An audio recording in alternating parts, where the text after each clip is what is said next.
அன்பு சகோதர சகோதரிகளே, இந்த திருப்பலியில் நான் ரொம்ப டென்ஷன் ஆகிற நேரங்கள்லாம் ஒன்று ரெண்டு உண்டு. அதில் ஒன்று என்ன தெரியுமா?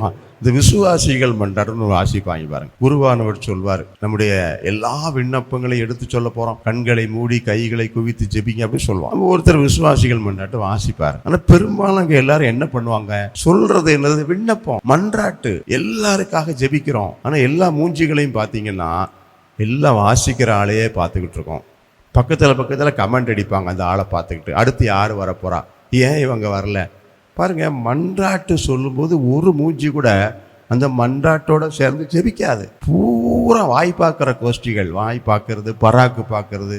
அப்புறம் எப்படி உங்கள் ஜெபம் கேட்கப்படும்? நம்ம ஒன்றே ஒன்று, ஆண்டவரே எங்கள் மன்றாட்டை கேட்டலாம். உன் மன்றாட்டை கேட்பாரு, ஆனால் நீ எப்படி இருக்கிற? எனவே விசுவாசிகள் மன்றாட்டு திருப்பலியில் மிக மிக முக்கியமான, உலக திருச்சபையோட திருத்தந்தை எல்லாரோட சேர்ந்து நம்ம ஜெபிக்கிற நேரம், அதுக்கு அதிகமான வல்லமை உண்டு.